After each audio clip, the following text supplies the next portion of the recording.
Au nom du Père et du Fils et du Saint-Esprit. Amen. Le Christ est ressuscité. En vérité, il est ressuscité. Alors nous voilà au dimanche des Mirophores qui a une place particulière à de nombreux égards dans le cycle après le dimanche de la résurrection. Vous savez d'ailleurs que l'Église orthodoxe ne connaît finalement que deux icônes pour la résurrection.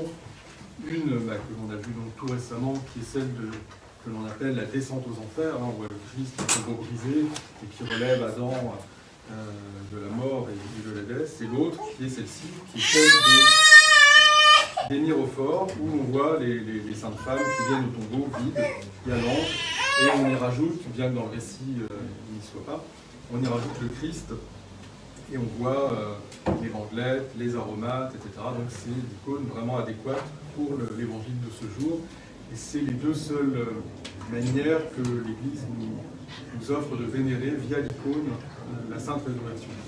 Et à partir du dimanche prochain, on va commencer à annoncer et à se familiariser avec la Pentecôte, avec les descentes du Saint-Esprit qui est prévu, que le Christ a annoncé au Cénacle à ses apôtres.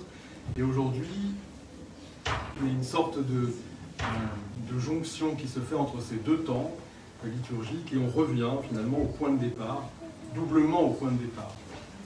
Premièrement parce que de toute façon nous revoilà tout d'un coup non plus en présence du Christ ressuscité qui apparaît à ses disciples ou au peuple qui enseigne, qui démontre sa résurrection d'une certaine manière.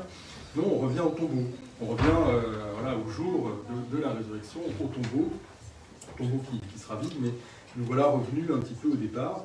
Et bien dans cet évangile, ce qui se passe d'étonnant, parce que c'est pas si fréquent que ça, même plutôt exceptionnel, le Christ est totalement absent. Pourtant, il est partout présent dans chaque instant du récit que l'on entend, de ce qui s'y passe, mais il n'est pas là.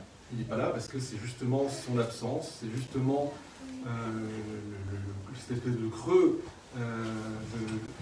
c'est cette absence-là qui va nous démontrer cette résurrection. Le corps n'est plus là. Le corps n'est plus là. Alors, on a deux temps, et le premier temps va nous ramener allégoriquement, mais aussi quand même assez réellement, parce qu'il y a un enseignement là-dedans, assez loin finalement à la naissance, puisque dans le premier temps, on voit que celui qui est en scène, c'est surtout Joseph d'Arimathie, cet homme du Sanhédrin qui était disciple du Christ.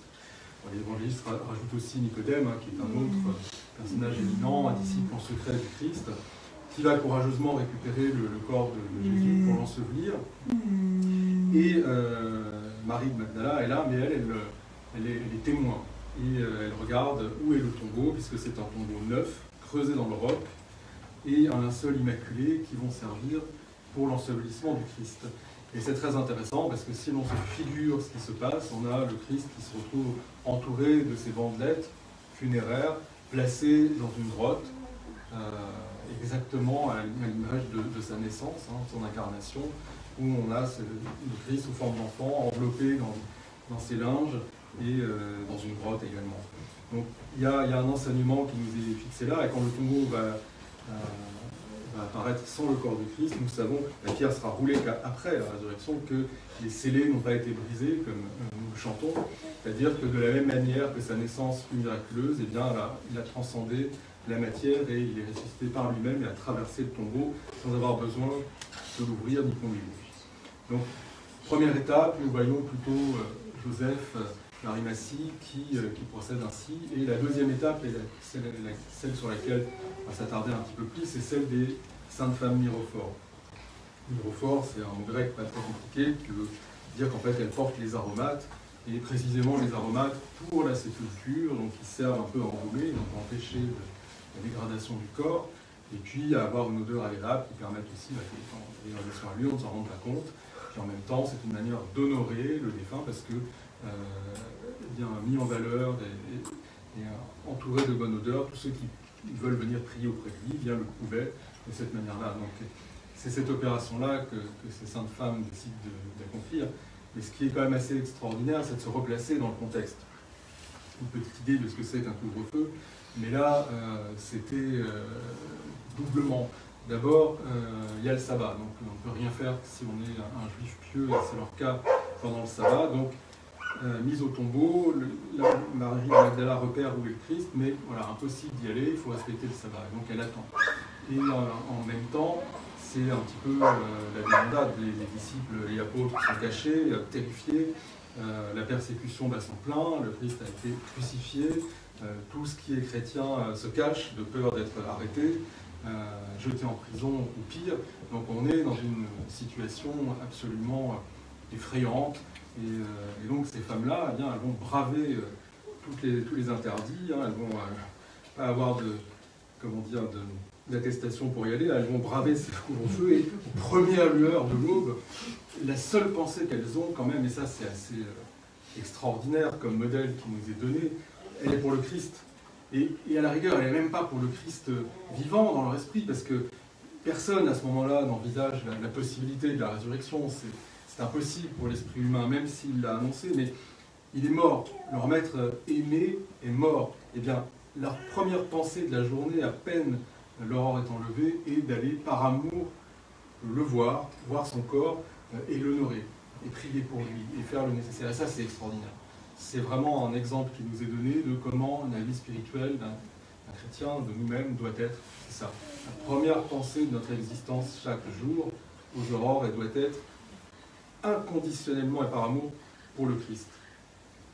Et elles y vont vraiment bravant donc cette situation compliquée, mais pas uniquement, parce qu'il y a un autre problème qui n'a pas échappé à Marie de Magdala, c'est qu'il y a une énorme pierre roulée devant. Et, bon, voilà, une pierre colossale, donc il est complètement impossible pour elle, même à trois, de pousser cette pierre. Donc, elle se demande en chemin, d'ailleurs, ce que l'évangéliste le raconte, les évangélistes le racontent, qui va rouler la pierre pour nous. Bon, on pourrait se dire, ça ne sert à rien, hein, autant faire demi-tour, pas prendre de risques, c'est mission impossible. Ben non, c'est pas du tout comme ça qu'elles vont fonctionner. À peine levées, elles ont ces pensées d'amour pour le Christ, elles vont le voir, malgré qu'il soit mort, malgré le danger, malgré l'impossibilité de la mission, d'aller le couvrir d'aromates. Impossible, mais c'est pas grave, elles y vont quand même, parce que leur foi est telle qu'une solution apparaîtra fatalement. Ça, voilà l'image de la foi, après l'amour, le désir de départ pour Dieu, qui doit être, dès les premières lueurs de l'aube, dans notre cœur. Et bien ensuite, c'est cette foi absolue, celle qui déplace les montagnes. Voilà, c'est impossible, il y a une pierre énorme devant. Techniquement, on ne peut pas aller voir le Christ, tant pis, ça se fera quand même. Et elles y vont avec cette foi-là. Voilà, là, ça c'est un exemple, et c'est plus qu'un exemple, c'est le guide de comment on doit être. Alors évidemment, ces femmes ne sont pas n'importe qui. Marie de Magdala, c'est celle qui a sorti 7 esprits mauvais d'elle, et ce qu'elle a déjà fait, c'est verser les aromates sur le Christ de son vivant, pour l'honorer.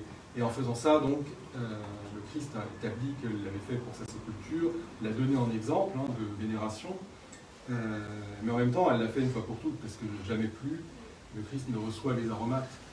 C'était fait une fois pour toutes, lui le savait, parce qu'il allait ressusciter, le corps, évidemment, n'est pas là. Et là, on ne sait pas précisément, l'évangéliste Marc ne nous dit pas, il nous dit seulement que la pierre est roulée, le tombeau est vide, on y voit les bandelettes, etc., donc on doute que le corps est parti, et il y a un ange qui est là, parce que le jeune homme en blanc, c'est un ange, et qui, on imagine, probablement les gardes doivent être pétrifiés, ou ils sont partis de peur, on ne sait pas trop. Oui, parce qu'il y avait aussi cette difficulté, les gardes qui empêchaient l'accès au tombeau, donc c'était quasi sûr qu'elle se ferait refouler à l'entrée. Donc, elle constate que le tombeau est ouvert, que le Christ n'est pas là, et l'ange leur annonce la résurrection, les rassure, et les envoie dire aux apôtres que le Christ est ressuscité, et qu'ils le trouveront en Galilée. Donc, elles sont témoins de cette manière-là de la résurrection du Christ. Et l'Évangile nous donne à contempler, parce que c'est donc un élément important et qu'on va lier aussi à la résurrection, comme le tombeau et les souffrances, le monde angélique. Voilà, le monde angélique est là pour annoncer, pour témoigner aussi. Et dans l'Évangile de Saint Matthieu, c'est vraiment décrit de manière beaucoup plus précise. On sait qu'il se fait comme une espèce de grand tremblement de terre. La pierre est roulée, bam, avec un bruit épouvantable, et les gardes qui sont là voient les anges qui ressemblent à l'éclair. Ils sont complètement aveuglés, ils tombent tétanisés comme morts. Donc la manifestation du monde angélique est quelque chose de terrible. Là, c'est très adouci, puisque c'est sous forme humaine, des paroles de douceur. Et voilà, le monde angélique est une réalité, et elle est une réalité dans la vie spirituelle. Et le Christ s'en sert pour annoncer, expliquer et guider vers ces mystères. Voilà un autre enseignement. Les pères nous disent qu'il faut être attentif un peu à tout ce récit qui est réel et qui en même temps nous guide spirituellement dans notre manière d'être avec Dieu, de prier, etc. Et après toute la démarche qui a été indiquée, dont j'ai parlé, de ces premières pensées, de ce désir pour le Christ, inconditionnel et par amour, de cette foi qui fait qu'on va entreprendre, même si on sait qu'on n'y arrivera pas, on nous donne, les pères nous donnent à contempler, et notamment Saint Grégoire Palamas qui a commenté cet évangile d'une manière étonnante, que voilà, la pierre qui bouge tout peut être pour nous vraiment ce qui va nous empêcher d'accéder à la bonne nouvelle, à la joie, à la résurrection du Christ. Cette pierre qui bouge notre cœur, qui empêche notre intellect, notre intelligence, notre âme, notre esprit de descendre dans le cœur et d'y constater la résurrection et d'être, comment dire, nous-mêmes dans cette fragrance des aromates de la résurrection, de l'esprit qui commence à poindre, qui va descendre. Cette pierre, ça va être notre manque de foi, notre péché, ça va être toutes nos impossibilités et nous ne pouvons pas la rouler. Voilà. C'est aussi une réalité. Ce n'est pas nous qui allons la rouler. Pour pouvoir accéder comme cela, il va falloir être à l'image des saintes femmes. Laisser le monde angélique, laisser Dieu dans ses énergies, manifester cela, ouvrir notre cœur pour que nous puissions y rencontrer le Christ et y verser des aromates. Qu'est-ce que c'est nos aromates? C'est suivre les commandements du Christ, c'est prier, c'est faire tout ce qui est notre possibilité pour le prochain. C'est toutes ces actions-là qui sont vraiment ce que nous allons verser sur le corps du Christ. Et le corps du Christ, c'est quoi? C'est l'Église. C'est l'Église. Donc nous rentrons là dans le mystère aussi, qui est que finalement nous sommes à cette image-là et que nous allons nous-mêmes accomplir sur le corps du Christ, pas uniquement la liturgie, pas uniquement la paroisse, mais chacun d'entre nous qui sommes baptisés, les membres de ce corps-là, c'est cette identité d'attention des saintes femmes pour la dépouille du Christ que nous devons avoir les uns pour les autres et qui va faire que la pierre va être roulée, que l'ange du Seigneur va nous guider vers le Christ ressuscité avec lequel nous entrerons en communion. Vous voyez, c'est absolument extraordinaire.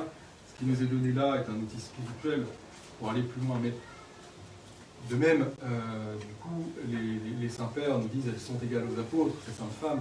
Et plus que ça, ce sont les témoins de la résurrection du Christ. Et nous comprenons, puisque même si, pour l'instant, ils n'ont pas encore vu le Christ ressuscité, Marie Magdala va le voir un petit peu après, mais elles sont témoins de cette résurrection. Elles voient que le tombeau est vide, que l'ange est là, la pierre est miraculeusement ouverte, le linceul est là, et donc elles vont croire. Mais nous-mêmes chantons dans la liturgie témoins de la résurrection du Christ. On ne dit pas les saintes femmes sont témoins de la résurrection du Christ ou les apôtres sont témoins de la résurrection. Nous nous identifions en disant témoins de la résurrection du Christ, adorons le seul Seigneur, Jésus qui sans péché. Donc c'est très étonnant. Alors qu'est-ce à dire? On essaye de se convaincre un peu avec la méthode Coué qu'on a vu le Christ ressuscité. Ce ne serait pas très, très juste.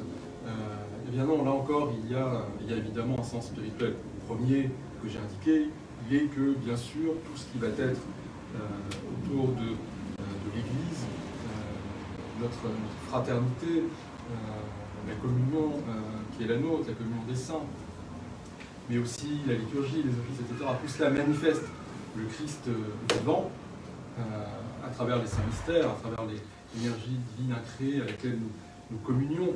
Donc tout ce qui va vivifier là, donc quelque part, bien sûr, maintes fois nous disons au cours des homélies, nous entendons le Christ nous parler à travers l'Évangile, qui est sa parole véritable, nous le voyons dans les saintes icônes avec nos yeux, nous le touchons comme l'apôtre Thomas en communiant, en disant mon Seigneur et mon Dieu, pour respirer les aromates qui est l'encens que nous offrons pour vénérer le Christ à travers ses icônes, à travers ses saints dons, à travers ces images que vous êtes, mais c'est également, pareil, des aromates pour accompagner tout cela, c'est l'annonce de l'Esprit Saint, donc tout ça, bien sûr, est le Christ, et nous sommes témoins de cela, mais il y a une autre réalité, c'est que nous ne sommes pas seulement des gens qui, intellectuellement, croyons, qui, voilà, on a ce récit, le Christ est ressuscité, il y a des témoins, et puis on continue à prier, et les choses continuent comme avant. Non, il se passe un changement réel. C'est-à-dire que le Dieu que nous prions, à partir du moment où la résurrection a eu lieu, à partir du moment où nous recevons le baptême et la puissance de la résurrection, eh bien, il est le Christ ressuscité. Quoi qu'il en soit, ce n'est plus le Dieu d'avant. La Divine Trinité est manifeste dans chaque instant. Mais là, à cet instant précis, ce n'est pas un concept. L'absence du Christ à ce moment-là sur la scène eh bien, elle est éloquente. Elle nous dit que Dieu, maintenant, a revêtu la nature humaine, mais plus que ça, il est devenu homme, et il est devenu homme ressuscité par lui-même. Avant, c'est des réveils. Les personnes sortent de la mort, mais elles vont remourir plus tard. Le seul qui est ressuscité n'est jamais mort, plus du tout, parce que son corps a été transfiguré, parce que son corps a changé, est devenu glorieux, ressuscité, bien c'est le Christ. Et c'est ce Christ-là qui est au sein de la Divine Trinité comme la deuxième personne, et c'est à lui que vont nos prières, et c'est à lui que nous communions, et donc notre vie spirituelle tout entière, ce que nous pouvons faire, dire nos prières, bien s'adresse et passe automatiquement par ce Dieu qui est mort, qui est ressuscité. Voilà. Donc quelque chose de totalement différent, nouveau, a radicalement s'est installé en nous à partir du moment où nous prions, à partir du moment où nous agissons vers Dieu, eh bien c'est vers ce Dieu-là ressuscité que nous allons. Donc nous sommes témoins de la résurrection du Christ parce que nous n'aurions aucune vie spirituelle, et même si elle nous semble très pauvre, même si nous n'avons pas de, si ce n'est pas forcément des miracles, nous n'avons pas toujours des illuminations, des choses comme ça, mais le moindre, voilà, la grâce qui nous est donnée de pouvoir être bon, de pouvoir venir prier, faire quelque chose d'intéressant de notre vie, de positif pour autrui, au nom du Christ, par amour, voilà, c'est déjà ça. Ça, c'est la puissance de la résurrection du Christ qui se manifeste en nous. C'est le Christ ressuscité qui est à l'œuvre. Et donc, nous sommes, à l'image de ces saintes femmes, témoins de la résurrection du Christ. Et c'est vraiment le message de ce jour. À notre Dieu soit honneur et gloire pour les siècles des siècles. Amen.